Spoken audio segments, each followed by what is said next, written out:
back to California Cooking. We have a fun show lined up for you today, starting with the cutest couple. They're both actors. You may know Quinn from Scandal.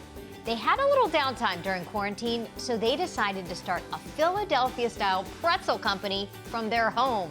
Then I'm making a cozy bolognese, but with a lighter twist. And it's a box brownie hack. Levi and I make Rocky Road Brownies.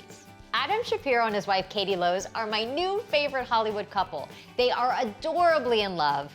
They have another baby on the way, but it's their passion for pretzels that surprised us the most.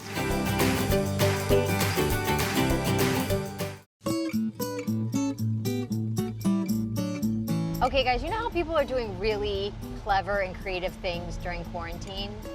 I heard about this, I guess you could say pretzel company from my husband's cousin Rebecca. So shout out to Rebecca. She goes, you have to visit Shappy's Pretzel. And I said, who's Shappy's Pretzel? She goes, it's the cutest thing. It's this guy, Adam Shapiro, and his wife Katie, who you'll know from Scandal.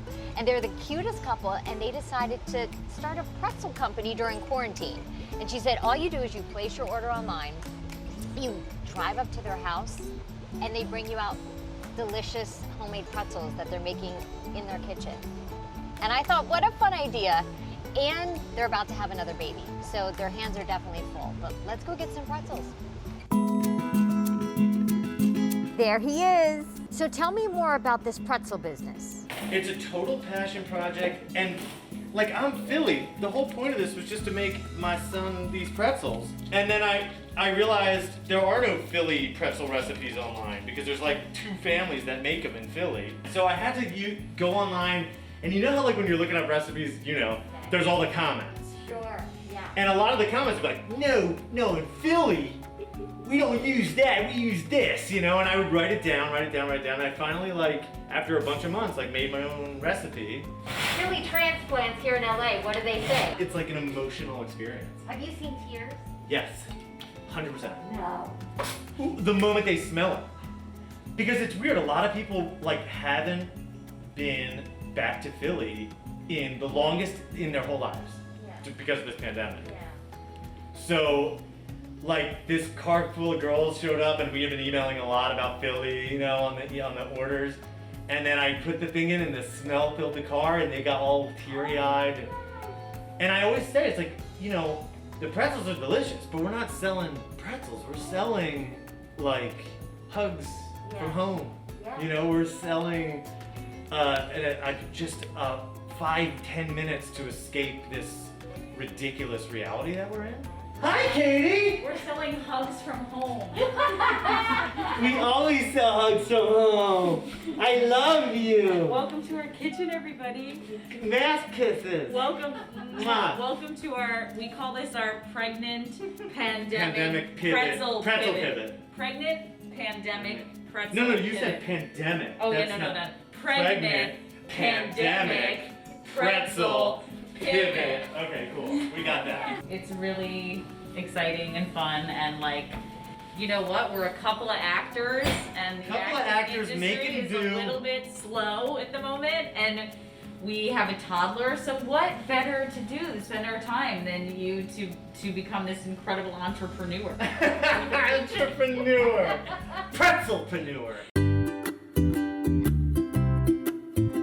I was at summer camp really early, and I was super homesick, you know, because I was like an 8-year-old, and I was just missing my home. I was crying all the time, and my counselor called me into his little counselor bunk and was like, listen, we're gonna start calling you Shappy. Adam is homesick. Adam is nervous to be here and having trouble making friends. Shappy runs this camp, okay? This was like your alter ego. This was like Sasha Fierce. Yes. So for the rest of my life, I was Shappy. It followed me back to school. It followed me to University of Maryland. It followed me from Maryland to LA, and I've just kind of always been Shappy. It stops here. But also when I met Katie is like when my acting career really started too, and she helped me kind of unpackage the difference between Adam and Shappy. Yeah. Because you kind of have to know that in order to be a real actor. So for the past decade, all I've been doing is like these hardcore TV dramas and movies and dramas and stuff. And so I've been dying to like get Shappy back like in my life. Which is sort of the pretzel personality. That's the pretzel personality.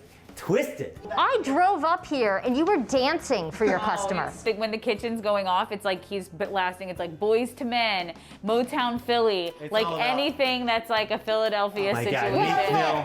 Will Smith. Will Smith. I gotta get Will Smith some pretzels. I gotta get Kevin Hart some pretzels. There's some Philly guys I haven't gotten to yet. John Legend's had them. Mike Jackson's had them. Lee Daniels has had them. Cooper. Bradley Cooper's had them. I literally got like an email from like Spielberg's office needing like 40 pretzels, and I was like, pretzels? That's the way it is. Who would have thought? I've been trying to get in Spielberg's office for 25 years. Pretzels. We did not see this coming at the beginning when it was just sort of like a joke and let's see what happens. It was mostly friends and friends of friends. It was always a joke. On my Instagram, I always make up fake stuff. Like I have this Oreo podcast that I'm on the 1200th episode of. But I've never recorded one episode of this podcast. But I market it on Instagram and it's so much fun. It's like my favorite thing in the world to do. So when Seacrest was hosting with Katie on the Kelly and Ryan show, I said I would send him some pretzels. And so I make like a little logo and I put it on a bag and I send him the pretzels just for him. Just like a fake company. Sure. And this guy. Leave it to Seacrest. Leave it to Seacrest. Seacrest. Turns out he's got the gift of gab. So the whole thing And sort of he's- started as a joke and has rolled and rolled and rolled. And now there are, at the beginning it was just people we knew and now it's not. Everybody. And I love the people we don't know, but like, yeah, we gotta get out of the house. It's gotta get like a different address. We don't need John Hamm creeping on our house. Yeah, like you know John what I mean? Hamm, slow Yeah, slow down, your roll. okay? Like, don't be creeping up on me. Yeah. Anyway, I love you, John Hamm. Yeah. So yes, we will be moving. If not, I said this is your last weekend here? No, maybe even the last day. We want to This go to might this even be the last Gourmet day. 47. It was our favorite little breakfast place in Studio City, and I'm gonna pop up there, and we're gonna like do the pretzels out of Gourmet 47. How did you two cuties meet? Honestly, and I told Katie this I said, you guys are the cutest, most real couple, even though you're famous and on TV. And I mean, where did you guys meet? We met through a mutual friend And named Lindsay Kraft, who who was came here today for her second second pretzel pickup. pretzels. She introduced us. She went to University of Maryland with Adam. She's a Terp. We were auditioning with each other in New York when we were young, 24. I was like, I think I'm gonna move to LA and maybe I won't have to be a waitress there. And she was like, if you move out to LA, this dude, Shappy, who I went to University of Maryland with, he already lives in LA. You're gonna meet him and he's gonna be your husband. We kept running into each other at her mutual stuff and he asked for my number. And then he said, I wanna take you out to a really fancy dinner. And that kind of sparked my ear. I took you out to Malibu. We went to that Italian We place. went to a fancy dinner, and then I just like overnight became full-blown obsessed with him. At the time, And it was I over. was the star of the Captain Crunch commercials. God. He was Captain Crunch's arch nemesis. I don't know if you remember Captain Crunch's arch nemesis, Jean Lafoot, the barefoot pirate. But he always tries to steal the secret of the crunch. You guys are lovable. And you and You're your- lovable. Shappy Pretzel Company! Wait, one more time, the pregnant. Wait, Wait. It's the pregnant. Pregnant, Pandemic, pandemic, pretzel, pivot.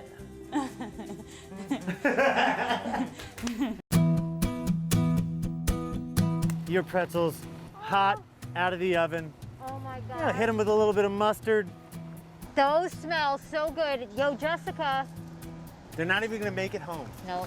Mwah. Enjoy. Thanks, Adam. See you next time. Bye. I'm telling you, those two are couple goals for sure, and their pretzels are the real deal. And as much as they loved having John Hamm stop by, they decided to move the pretzel making to a restaurant in the neighborhood. Coming up, Levi and I are making Rocky Road Brownies using a shortcut, but first, I'm making a pappardelle bolognese, but with a lighter California twist. That's coming up next.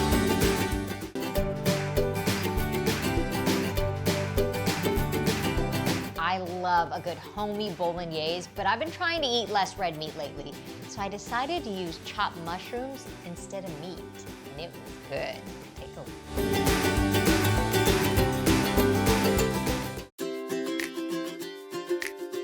I know the idea of a rich and meaty bolognese sauce sounds amazing, and it does to me too.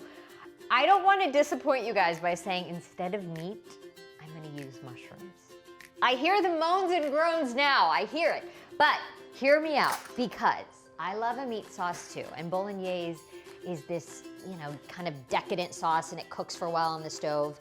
But the other night, I had a bunch of mushrooms, and I thought, you know, I've always heard that if you chop up mushrooms, you can kind of mimic, I know it doesn't really mimic the taste of meat, but the texture in a way. So I did it, and I loved it. I thought it was so good. Levi loved it. He ate the whole thing up. He's like, Mommy, this is actually good, I believe was a quote from him. So the easiest way to do this, there'd be a lot of chopping. If you have a food processor, it's so fast. I'm gonna do the onion first. So I've got a big onion here. I'm gonna cut it in half, and I'm gonna throw this in to the food processor. Onion in, half an onion. To that, let's do some carrots. Forget the chopping, I'm just throwing in the carrots. And this is a good base for our mushroom bolognese. Lid on. Yes, pulse. You want things to be evenly chopped, relatively fine, because this is gonna be the base of our tomato sauce. Okay. Yeah, look. Everything is pretty evenly chopped, a pretty fine chop. If there are a few big pieces that don't get chopped up, that was it. To get our sauce going, you want a heavy bottom pot back here. I'm gonna put in some olive oil. On a medium heat, I'm gonna add our carrots and onions, and I'm gonna give it a heavy pinch of salt and a pinch of pepper, and I'm gonna just let that cook down. You don't want it to brown, you just want it to sweat out and get nice and soft. While that is going on, let's do the same thing to the mushrooms. Now, I don't wanna cook the mushrooms right now with the celery and the onions, because a lot of water comes out of those vegetables, as do mushrooms. And I want these to brown a little bit. So I'm gonna cook the mushrooms solo. So I'm gonna transfer those out and then do the mushrooms on their own. So I've got baby portobellos, I've got white button mushrooms, and this is what's great about this. Any mushroom you've got, any mushroom you can find. I think the more interesting you get with your mushrooms, maybe the more interesting your sauce will be. And I even have a portobello that I'm gonna break up. Because portobello has that meatier texture. And same thing, pulse. To get it to brown meat size. Mushrooms done. So our carrot, celery, and onion are nice and soft, and I'm gonna just empty out this pot so I can put the mushrooms in, because I want the mushrooms to brown. Medium heat, butter, and olive oil. Okay, mushrooms going in. Turn the heat up, let those get nice and brown.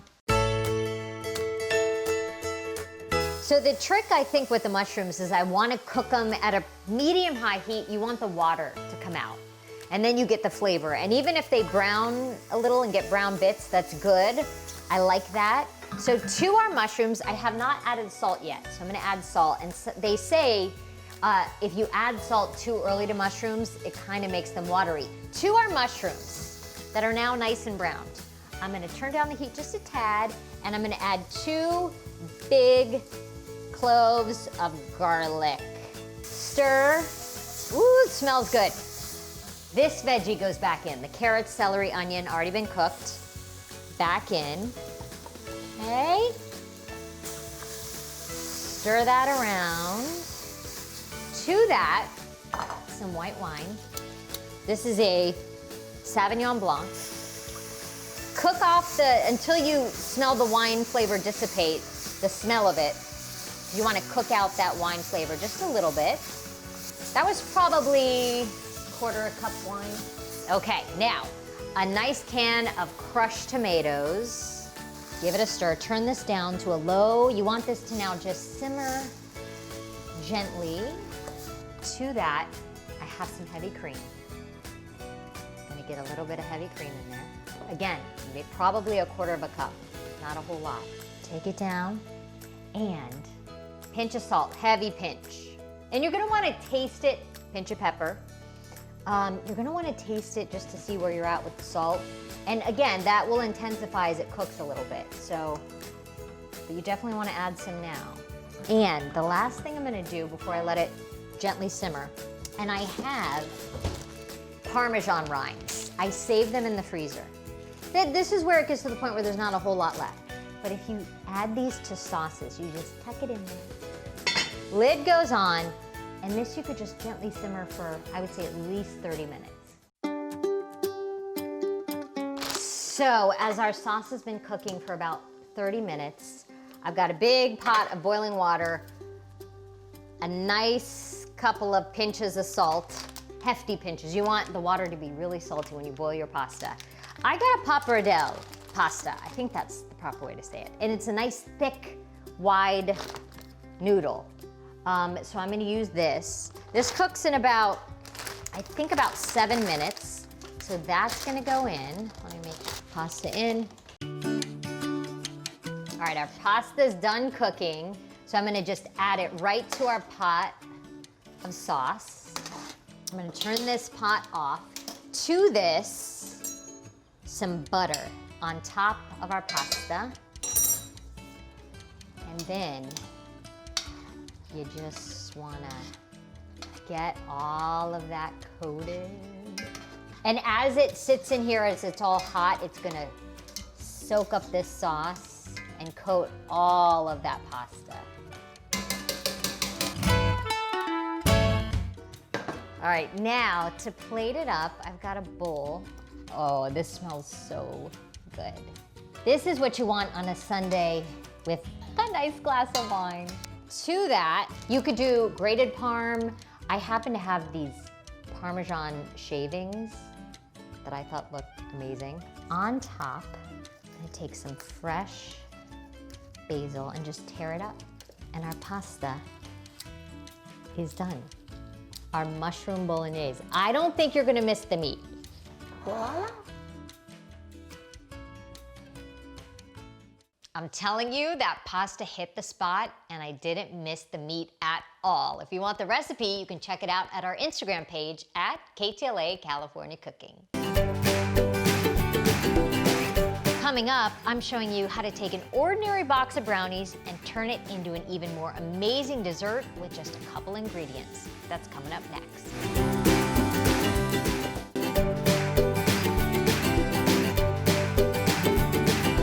A few weeks ago, I surprised my friend with these brownies for his birthday, and he thought I made them from scratch. Little did he know, I had a little cheat up my sleeve. Take a look.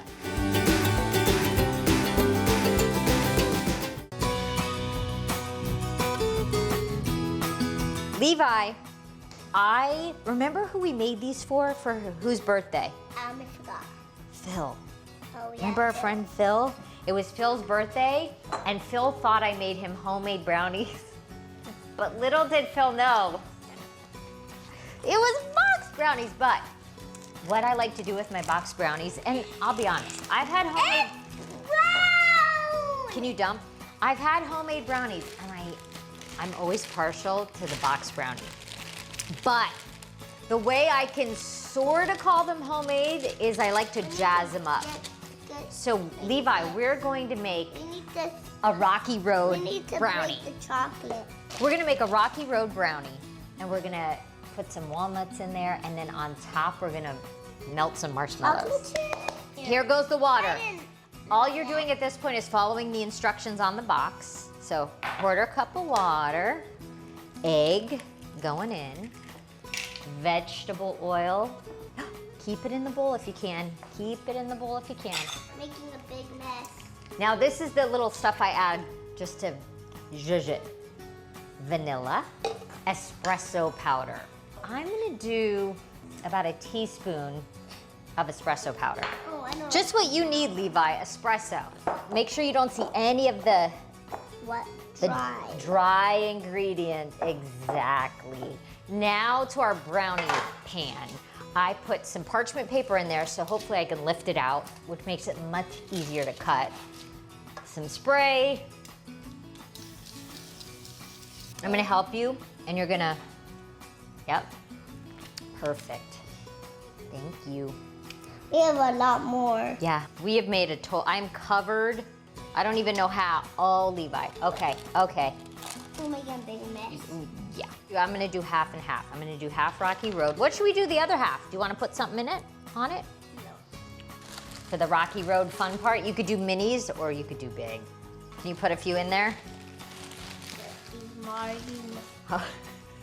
Okay, marshmallows, done. Perfect, okay. Now we're gonna put it in the oven according to directions. All right, going in, bye.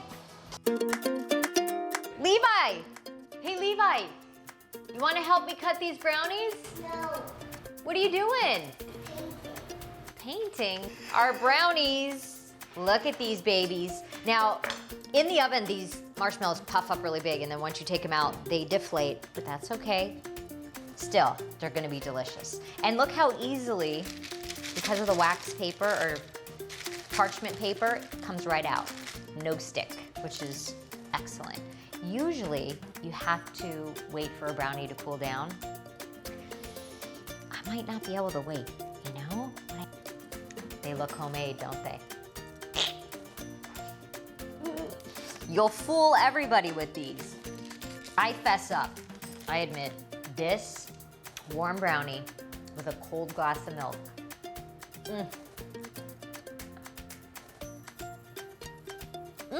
How does it taste?